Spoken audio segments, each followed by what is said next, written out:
آقا کریم علیہ الصلوۃ والسلام کی سیرت طیبہ کے تسلسل میں ہم اپنی گفتگو کو آگے کریں گے۔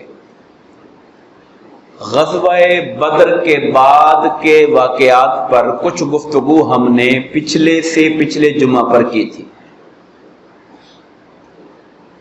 احد کا جو واقعہ تھا، غزوہ احد، وہ 1 سال کے بعد ہوا، لیکن اس درمیان میں یہ جو سال گزرا، مسلمان ایسا نہیں تھا کہ گھر جا کے بس فتح یاب ہو کر اب موج میں اور چین میں آرام سے لیٹے ہیں، آرام کر رہے ہیں، ایسا نہیں تھا۔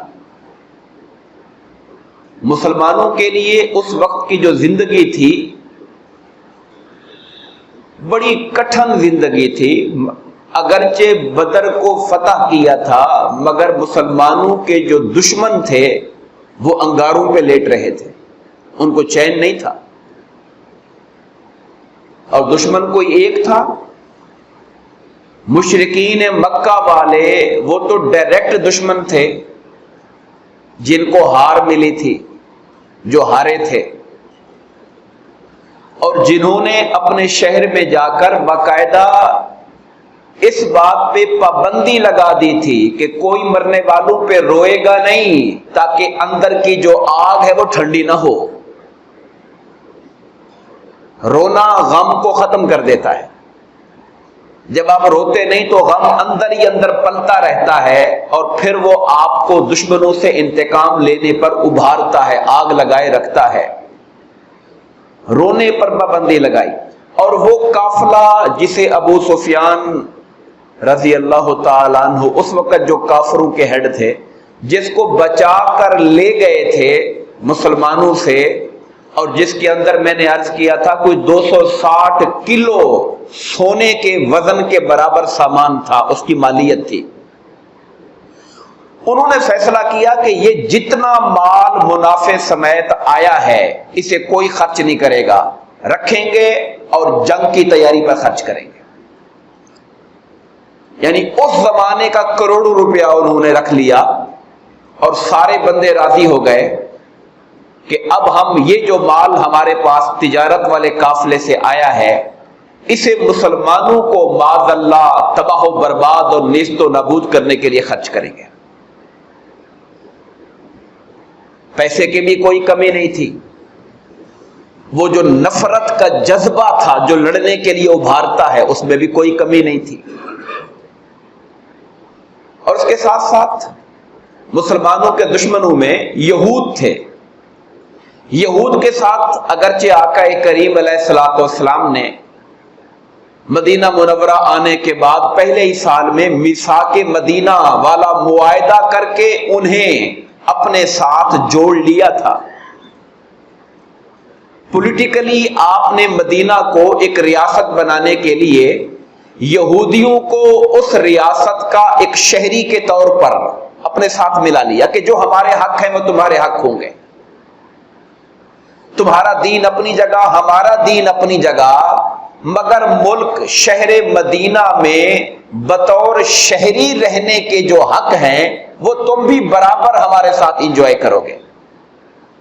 تم پر کوئی حملہ کرے گا تو وہ تم پر نہیں ہوگا، مدینے پہ حملہ ہوگا، ہم اس کا دفاع کریں گے تمہارے ساتھ۔ ہم پر کوئی حملہ آور ہوگا تو وہ صرف ہم پر نہیں ہوگا، مدینے پر حملہ ہوگا، اور مدینے کے شہری ہونے کے ناطے تم مل کر ہمارے ساتھ دفاع کرو گے۔ یہ معاہدہ تھا۔ معاہدے کا پاس کرنا تو دور کی بات ہے، ان کی تو اندر سے ساری لین کفار مکہ کے ساتھ ملی ہوئی تھی۔ وہ تو صرف اوپر سے معاہدے میں جڑے ہوئے تھے ظاہری طور پر، لیکن اندر خانے تو ان کی جو محبت کی پینگیں تھیں، جو ان کا جو دل اصل تھا وہ تو مکہ کے کافروں کے ساتھ تھا، حضور کے ساتھ تو ان کا دل تھا ہی نہیں۔ مجبوری تھی، رہتے جو اس شہر میں تھے، اس مجبوری نے ان کو میثاق مدینہ میں باندھا تھا کہ چونکہ رہنا ان کے ساتھ ہے، مگر ان کے دل حضور کے ساتھ کبھی بھی نہیں تھے۔ وہ مکہ والوں کے ساتھ رابطے میں رہتے تھے، ان کو خبریں پہنچانا، ان کی ہلا شیری کرنا، ان کے جوش جذبے کو بڑھانا۔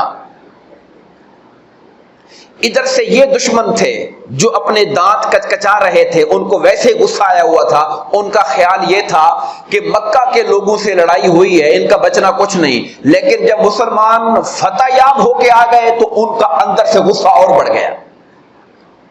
آپ کا خیال ہوتا ہے میرا دشمن سے ٹکرا کے کسی اور کے ہاتھوں مارا جائے، مجھے نہ تکلیف کرنی پڑے، لیکن جب وہاں سے وہ کامیاب ہو کے آ جائے تو آپ کو غصہ آتا ہے کہ یار وہاں سے بچ گئے ہیں یہ لوگ۔ ان کی کیفیت یہ تھی کہ وہ اپنے غصے کے اندر وہ بھی تھے کہ کوئی ہم کیسے ان کے ساتھ معاملہ کریں۔ اور پھر بدر کی فتح کے بعد کافی سارے لوگ تھے، 300-400 لوگ تھے عبداللہ بن ابی کے، جو مسلمانوں کی کامیابی دیکھ کر منافقانہ مسلمان ہو گئے تھے۔ اب یہ ایک تیسرا طبقہ تھا جو اندر سے یہ بھی نقصان پہنچا رہا تھا، چونکہ جب مسلمان ہو گئے تو مسجدوں میں آپ کے ساتھ بیٹھنا، نمازیں پڑھنی، آپ کی محفلوں میں بیٹھنا، اندر ساری باتیں سے آگاہی حاصل کرنا، اور جب کوئی موقع آئے تو چوٹ لگا کے مسلمانوں میں شک بھی پیدا کرنا، ڈراوا بھی دینا، ان کو خوف بھی دلانا۔ ان کو مومن تو کبھی خوف کھاتا نہیں ہے، لیکن منافق ڈراتا رہتا تھا ان کو۔ یہ ایک تیسرا دشمن تھا۔ اور چوتھے دشمن وہ تھے، عرب کے اندر آپ جانتے ہیں کاروبار کوئی نہیں تھا، قزاقی بہت تھی، رہزنی بہت تھی، ڈاکے مارے جاتے تھے، اور ڈاکے اس قدر زیادہ تھے کہ سوائے حج کے موسم کے سفر کرنا ممکن نہیں تھا۔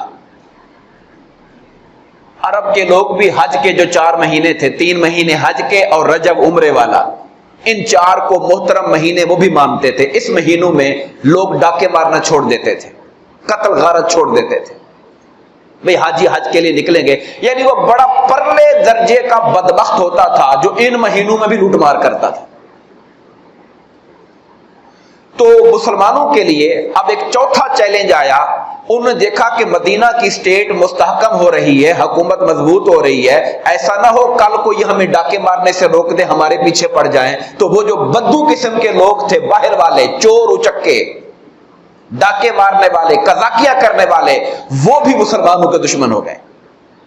یہ ماحول تھا مسلمانوں کے لیے بدر کی فتح کے بعد۔ تو چین کیسے آ سکتا ہے، سکون کیسے آ سکتا ہے؟ چاروں طرف دشمن آپ کو ختم کرنے کے لیے تلا ہوا ہے کہ کسی طرح اس طاقت کو مٹایا جائے۔ یہ ہم سب کے خلاف ہے۔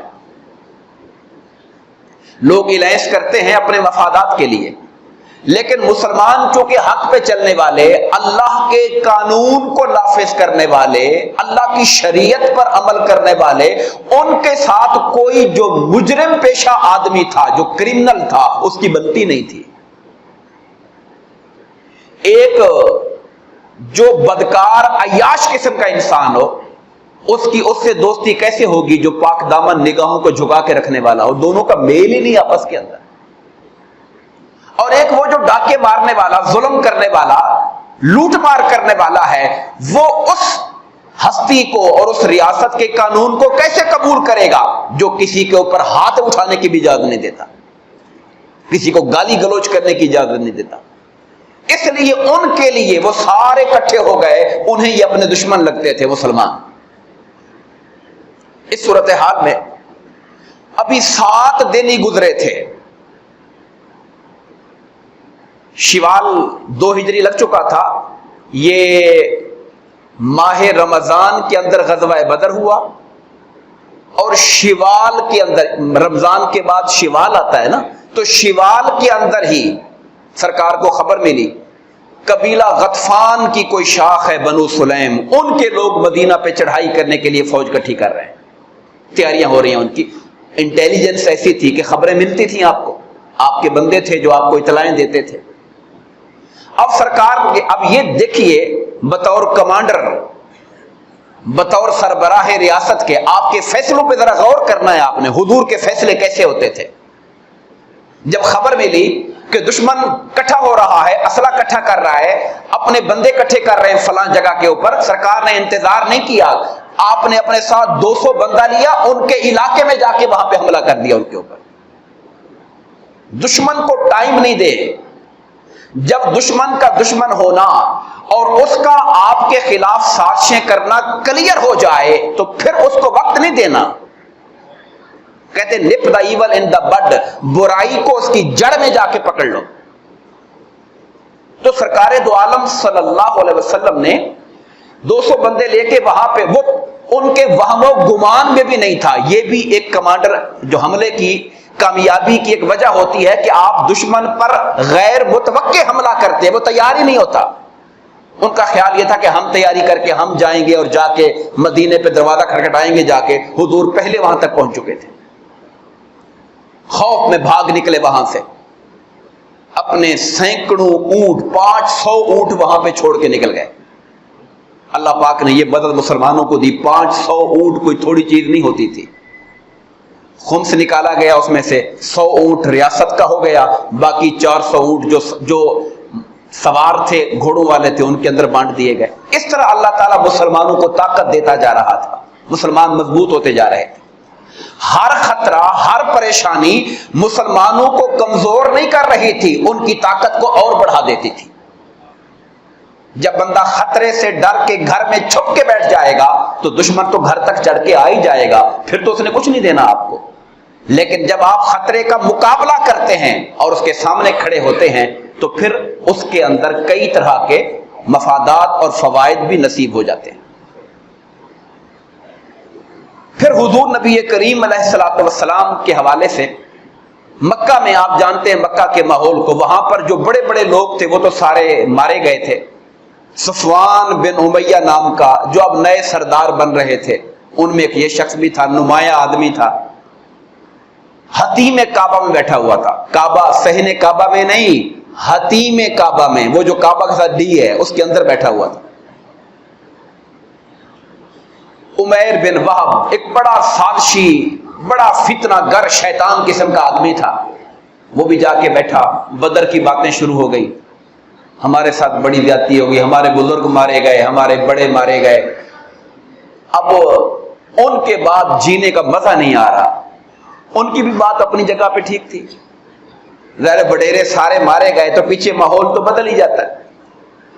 اب وہ عمیر بن وہب کہتا ہے اگر میرے اوپر قرضہ نہ ہوتا اور میرے بال بچوں کے خرچے نہ ہوتے تو میں نے تو جا کر معاذ اللہ, وہ کہتا ہے مدینے جا کر محمد کو قتل کر کے آنا تھا صلی اللہ علیہ وسلم.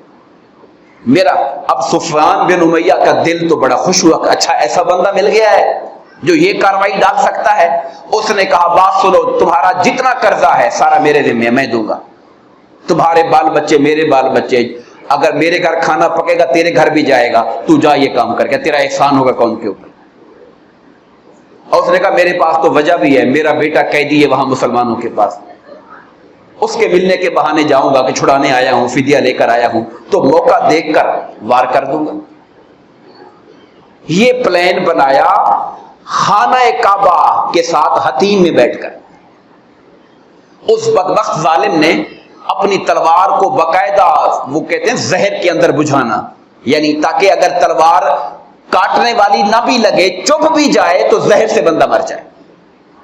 تلواروں کو جب جو ٹارگٹ کلر ہوتے تھے اس زمانے کے, ان کا مقصد جب بندے کو مارنا ہوتا تھا تو صرف تلوار پہ بھروسہ نہیں کرتے تھے, تلوار کو زہر آلود کر دیتے تھے تاکہ اگر ایسا وار نہ پڑے جو مارنے والا ہو تو کم سے کم زہر سے ہی بندہ مر جائے. یہ ساری کاروائی کر کے وہ مدینے پہنچ گیا اپنی تلوار لے کر. بائی چانس مسجد سے باہر ہی حضرت عمر فاروق رضی اللہ تعالیٰ عنہ اور مدینہ کے لوگ کھڑے تھے, اور بدر کی بات پرانی نہیں ہوئی تھی, 2-4 مہینے پہلے کی بات تھی. اللہ تعالیٰ کا شکر ادا کر رہے تھے, اللہ نے بڑا کرم کیا, ہمیں فتح دے دی, کامیابی دے دی, ملائکہ آئے, اللہ کا احسان ہے. جیسے بندہ خدا کی نعمتوں پہ اس کا شکر کرتا ہے. اس نے آ کر اپنا گھوڑا باندھا, عمر فاروق رضی اللہ تعالیٰ کی نگاہ پڑ گئی. نگاہ پڑتے ہی, چونکہ مکہ کے آپ تھے, مکہ کے بندے بندے کو جانتے تھے, سردار لوگوں میں سے تھے, مردم شناس تھے, آپ نے لفظ منہ سے بڑا سخت لفظ بولا کہ یہ کتا کہاں سے آ گیا, یہ تو بہت ظالم انسان ہے, یہ تو بڑا دغاباز آدمی ہے, دھوکے باز قسم کا انسان ہے. جا کے اس کے گریبان سے پکڑ لیا, تم یہاں کیا کرنے آئے ہو؟ اس نے کہا جی بیٹے کو چھڑانے کے لیے آیا ہوں. آپ نے اس کی تلوار کو اوپر سے چمڑے سے لپیٹ کے اپنے ہاتھ میں پکڑ لیا. بڑے سمجھتے تھے حالات کو کہ کیسے یہ بندہ کس طرح کا ہے. اس کی تلوار جو نیام کے اندر تھی اس کا جو پرتلا تھا اگلا حصہ اس کو اپنے ہاتھ میں دبا لیا تاکہ تلوار ہلا نہ سکے یہ. اور انصاری جوانوں سے کہا حضور کے ساتھ جا کے دائیں بائیں بیٹھو, اس بدبخت پہ ذرا بھروسہ نہیں ہے, یہ حملہ کرے گا. سمجھ رہے تھے ساری بات کو. وہاں حضور کے ساتھ بندے بٹھائے پہلے تاکہ یہ ملاقات کرنے جا رہے ہیں, کوئی ایسی حرکت نہ کر دے وہاں جا کر. سرکار نے جب دیکھا مسجد میں آتے ہوئے عمر فاروق رضی اللہ تعالیٰ نے تلوار کو پکڑا ہوا ہے اور ہاتھ ایک اس کی گردن میں ڈالا ہوا ہے, آپ نے کہا عمر چھوڑ دو اس کو. انہوں نے کہا یا رسول اللہ آپ جانتے نہیں یہ کتنا بڑا دغاباز آدمی ہے. کہا عمر اس کو چھوڑ دو. انہوں نے چھوڑ دیا. مگر حضرت عمر نے آنکھوں میں انصاری جوانوں سے کہا ذرا چوکنے ہو کے بیٹھنا تم لوگ. عمیر کو حضور نے قریب کیا اور پوچھا عمیر کیسے آئے ہو؟ کہنے لگا جی اپنے بیٹے کو چھڑانے آیا ہوں, فدیہ پیسے لے کر آیا. تو آپ نے کہا پھر تلوار کیوں لے کر آئے ہو ساتھ؟ کہنے لگا جی تلواروں نے کب ہمارا ساتھ دیا ہے, تلواروں پہ بھروسہ ہوتا تو بدر میں ہم جیت نہ جاتے. اس نے آگے سے اپنا ڈائیلاگ بنایا, بات بنائی آگے سے. تلواروں کا جی کیا ہے, تلواروں کے زور سے جیتنا ہوتا تو بدر میں ہم 1000 تھے, ہم جیت نہ جاتے. آپ نے کہا صحیح سی بتاؤ تم کس لیے آئے ہو, سچ سچ بتاؤ. اس نے کہا جی یہی میرا بیٹا یہاں ہے, اس کو چھڑانے آیا ہوں. آپ نے کہا کیا صفوان بن امیہ کے ساتھ حتیم کعبہ میں بیٹھ کر تو نے یہ باتیں نہیں کی تھی کہ میرے اوپر بچوں کا بوجھ ہے, قرضہ ہے, اگر یہ نہ ہوتا تو میں جا کے قتل کر کے آ جاتا. صفوان نے تو اسے کہا تھا کہ میں تیرا ذمہ لیتا ہوں تو جا کر کے آ, اسی لیے آیا ہے. تو کہنے لگا خدا کی عزت کی قسم ہم آسمان سے آپ کہتے تھے میرے اوپر اللہ کا کلام آتا ہے, ہم نہیں مانتے تھے, کہتے تھے جھوٹ بولتے ہیں. مگر یہ تو میرا اور صفوان کا واقعہ ہے, ہم دو کے سوا قسم تھی کہ کسی اور کو پتہ نہیں چلنا. میں گواہی دیتا ہوں کہ آپ اللہ کے سچے رسول ہیں. اللہ نے ہی آپ کو بتایا اس بارے میں. صفوان بن امیہ سے جب یہ سازش کر کے نکلے تھے تو کہا تھا بھی کسی کو خبر نہیں کرنی آپ نے, بس میں آؤں گا تو پھر آ کے خبر دوں گا. اب صفوان اندر ہی اندر بڑا خوش تھا, لوگوں سے چلتے پھرتے کہتا تھا ان قریب ایک بڑی خبر آنے والی ہے, اچھی خبر آنے والی ہے. اندر ہی اندر لوگوں سے نا بات کو چھپاتے ہوئے, مگر چھپ بھی نہیں رہی, چھپانا بھی چاہتا ہے چھپ بھی نہیں رہی, ایسے کہہ رہا جی ان قریب ایک خبر آنے والی ہے, سارے دکھ دور ہو جائیں گے. لوگوں سے پوچھتا رہتا اچھا وہ عمیر گیا ہوا تھا ادھر کوئی آیا نہیں ابھی تک. ایک دن بندہ آ گیا, اس نے کہا عمیر وہاں جا کے مسلمان ہو گیا ہے. اس کی ساری امیدوں پہ پانی پڑ گیا, ٹھنڈا ہو گیا وہ.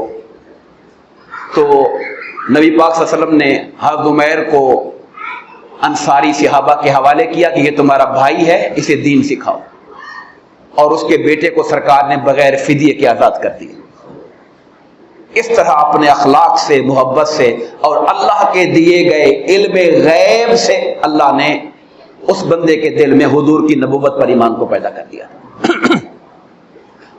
حاضر نظیر وقار غزوہ احد سے پہلے ایک غزوہ بنی کین کا ہوا. میں نے اس لیے کہا تھا کہ لوگ بدر کے بعد احد کی کہانی چھیڑ دیتے ہیں. اس سے پہلے کیا ہوتا رہا سال بھر؟ مسلمان ہاتھ پہ ہاتھ رکھ کے بیٹھے رہے تھے یا دشمن آرام سے بیٹھے ہوئے تھے؟ یہ کین کا کون ہے؟ کین کا یہ یہودیوں کا ایک قبیلہ تھا. مدینہ منورہ کے گرد و نواح میں یہودیوں کے 3 بڑے قبیلے تھے. ایک بنو کین کا, ایک بنو قریظہ اور ایک بنو نذیر. یہ 3 قبیلے تھے. ان کے اپنے اپنے قلعے تھے, ان کے اپنے اپنے علاقے تھے, اپنے اپنے گڑیاں تھیں ان کی. یہ جو کینکا والے تھے ان کے اکثر لوگ سنارے تھے, سونے کا کام کرتے تھے, لوہار بھی تھے, تلواریں بنانا, لوہے کا کام کرنا. تو یہ بڑے مالدار لوگ تھے اور بدماش بھی بہت بڑے یہ تھے. جب پیسہ آتا ہے اور تمیز اور تہذیب نہ ہو تو بندہ بدماش بن جاتا ہے. پھر ان کے اندر بڑی اکڑ تھی اور مسلمانوں کے بدر کے جیتنے کے بعد ان کی آگ اور لگی ہوئی تھی. ان کو بات بات پہ ان کو غصہ چڑھتا تھا مسلمانوں کا. مسلمانوں پہ پھپتیاں کسنا, مذاقیں کرنا, مسلمان عورتوں کے خلاف باتیں کرنا, اس طرح کی حرکتیں ان کی تھی. نبی پاک صلی اللہ علیہ وسلم ان کے پاس گئے، آقا کریم، اور ان کو جمع کیا ان کے بازار میں، چونکہ سرکار کو شکایتیں آ رہی تھی، کبھی کسی کی بےزتی کر دیتے ہیں، کبھی کسی کی بےزتی کر دیتے ہیں۔ اب مسلمان تو ڈسپلن کے پابند تھے، جوابی کاروائی نہیں کرتے تھے کہ حضور کی جب تک اجازت نہیں ہوگی ہم کچھ نہیں کریں گے۔ تو سرکار کو جب شکایتیں زیادہ آتی گئی کہ فلاں نے حرکت یہ کی، فلاں یہودی نے یہ کر دیا، فلاں یہودی نے یہ کر دیا، ایک دن آقا ان کے بازار میں گئے، ان کی مارکیٹ میں ان کو اکٹھا کیا اور اکٹھا کر سے کہا اپنی حرکتیں ٹھیک کرو، اپنے معاملات کو ٹھیک کرو، کہیں ایسا نہ ہو کہ تمہارے ساتھ بھی وہی حشر ہو جو اللہ نے مکہ والے کافروں کا کیا تھا۔ سرکار نے ان کو تھوڑا دھمکایا کہ اپنے حالات کو ذرا ٹھیک کرو، سدھرو، کہیں تمہارا وہ حشر نہ ہو جائے۔ اس پر وہ آگے سے اور بھڑک اٹھے، حضور کا نام لے کر کہنے لگے آپ نے اناڑی لوگوں سے آپ کا واسطہ پڑا، اناڑیوں سے واسطہ پڑا آپ کا، جو جنگ جانتے نہیں تھے، ہمارے ساتھ آپ موقع بنا تو آپ کو پتہ لگے گا کہ لڑتے کیسے ہیں۔ آگے سے مزید اکڑ گئے وہ لوگ۔ اب کتنی حضور کے لیے تکلیف دہ بات تھی، ایک ریاست کے ایک سربراہ ہیں، چلیں وہ اللہ کا نبی نہیں مانتے مگر ہیڈ آف دا اسٹیٹ تو ہے نا، ریاست کے سربراہ تو ہیں، ان کے ساتھ یہ رویہ رکھا، مگر سرکار نے جیسے کہ صبر کا گھونٹ پیا، چپ کر گئے۔ صحابہ کرام بھی جذباتی تھے، وہ بھی انہوں نے بھی قابو کیا اپنے آپ کو، خاموش ہو گئے اور واپس آ گئے۔ ان کی کاروائیاں اس بات کے بعد، اس واقعے کے بعد اور ہلا شیری ان کی تگڑے ہو گئے، وہ شیر ہو گئے۔ عرب کی کوئی عورت آئی وہاں پہ اپنا سامان بیچنے کے لیے ان کے بازار میں، سامان بیچ کر جو پیسے آئے تو کسی سنیارے کی دکان میں چلی گئی، چلو کوئی چیز لیتی جاؤں یہاں سے، پیسے تو آ گئے ہیں۔ تو یہودی سنیارے نے اس سے کہا، وہ پردہ کرتی تھی، اپنا کپڑا اٹھا، اپنا منہ دکھا مجھے۔ اس نے کہا تیرا منہ سے کیا تعلق ہے، میں نقد کا چیز لے رہی ہوں، ادھار لے رہی ہوں، تو پھر تو چلو تو کہے کہ شکل دیکھ لوں تاکہ پتہ لگے تو کون ہے، جب میں نقد لے رہی ہوں تو پھر تیرا کیا کہنے کا مطلب ہے کہ اپنا منہ دکھا۔ خیر وہ جواب نہیں تھا، چپ کر گیا، مگر اب ان کے ذہن کی خباثت اور شرارت دیکھیں۔ اس نے اپنے لڑکے سے کہا، کام والے سے، کہ پیچھے سے اس کا جو کپڑا ہے نا کسی کلی میں اڑا دو، اس کو کسی کے ساتھ چیز کو باندھ دو۔ اب جب وہ عورت کھڑی ہوئی، کپڑا پیچھے بندھا ہوا تھا، تو وہ ننگی ہو گئی۔ انہوں نے کہہ کے مار کے ہنسنا شروع کر دیا۔ اب اس قوم یہود کی بات کر رہا ہوں، اللہ کی کتاب کی وارث یہ بھی تھے، یہ بھی حضرت موسیٰ کی اولاد میں سے تھے، ہم نبیوں کی اولاد میں سے تھے، لیکن کردار دیکھیں کیا ہو گیا، اس قدر آوارے اور اس قدر بد کردار کہ اپنی دکان پہ آئی ہوئی عورت کے ساتھ یہ سلوک کر رہا ہے، اسے برہنہ کر رہا ہے، اور پھر اس کے اوپر کہہ کے مار کے مارکیٹ والے ہنس رہے ہیں سارے۔ ایک مسلمان کا عورت نے چیخو پکار شروع کر دی، ایک مسلمان وہاں سے گزرا، اس نے تلوار نکالی، اس یہودی کا سر قلم کر دیا۔ اس کی غیرت نے برداشت نہیں کیا کہ اس نے یہ حرکت کیوں کی۔ باقی یہودیوں نے مل کے مسلمان کو مار دیا۔ اب جب یہ واقعہ سرکار کو خبر ملی اور حضور کو اطلاع ہوئی تو حضور نے صحابہ سے کہا چلو ان کے علاقے کا گھیراؤ کرو، ان کا چل کے۔ اب فیصلہ کر لیا کہ اب ان کے خلاف ایکشن لینا ہے، اب ان کو نہیں چھوڑنا۔ انہوں نے ہمارے ایک تو ایک عورت کی بے عزتی کی، بے حرمتی کی، اور ایک مسلمان کا قتل کر دیا، مسئلے کو ہمارے پاس لے کر نہیں آئے، انہوں نے خود سے بغاوت کر دی ہے، لہذا اب ان کو اس کی سزا ملے گی۔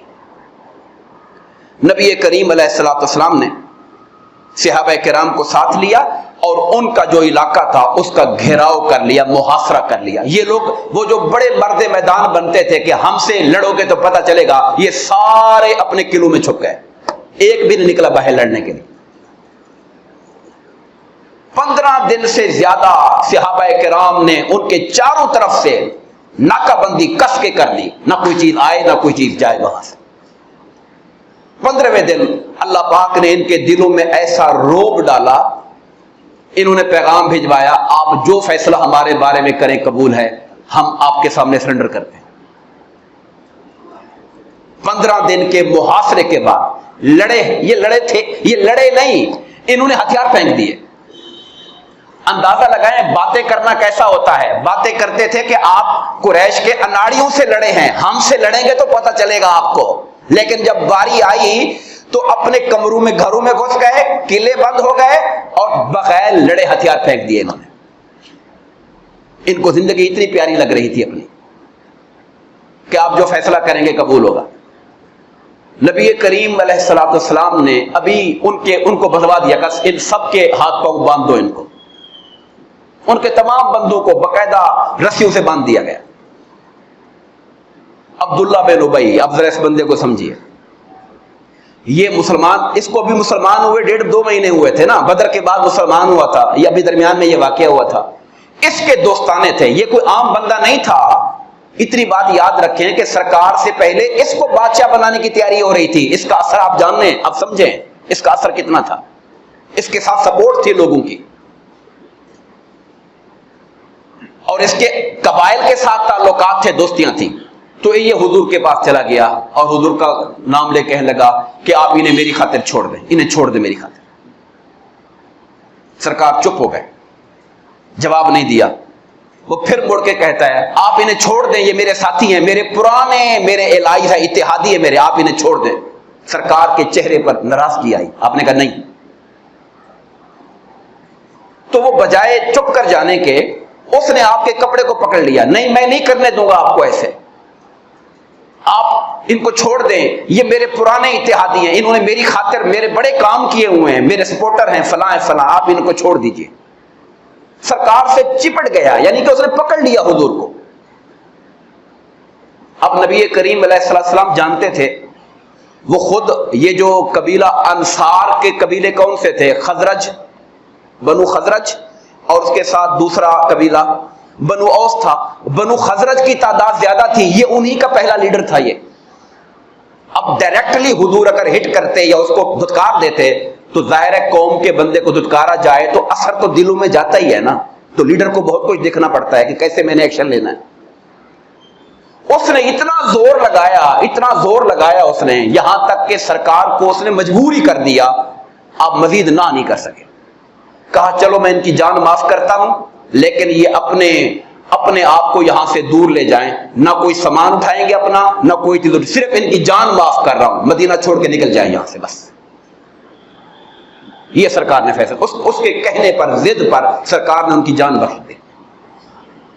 اب میں ایک بات کہنا چاہتا ہوں, ہم نے کبھی دین کو اور آقا کی سیرت کو صحیح انداز سے دیکھا اور سمجھا ہی نہیں ہے. ایک بات ہم پڑھتے ہیں کہ آپ نبی رحمت ہیں, اور بے شک میرے آقا نبی رحمت ہیں, رحمت للعالمین ہیں, مگر جو زمین پر فساد پھیلانے والا ہو, جو زمین پہ شر کو پھیلانے والا ہو, جو لوگوں کی عزت و ناموس پہ حملے کرنے والا ہو, جو ریاست سے غداری کرنے والا ہو, میرے مصطفیٰ اس پر کوئی رحم نہیں کرتے تھے. سرکار کا ارادہ تو ان سب کو قتل کروا دینے کا تھا. عبداللہ بن ابی کی ضد پر سرکار نے جان معاف کر دی اور کہا سب کو چھوڑ کے یہاں سے نکل جاؤ, اور ملک شام کی طرف ان کو وہاں سے بھگا دیا گیا. وقت چونکہ ہو گیا ہے, بات یہاں سمیٹتا ہوں, مزید گفتگو انشاءاللہ آنے والے جمعہ پر کریں گے. اللہ تعالیٰ آقا کریم علیہ الصلوۃ والسلام کی سیرت طیبہ کو سمجھنے, عمل کی توفیق عطا فرمائے. آمین. وما علینا الا البلاغ.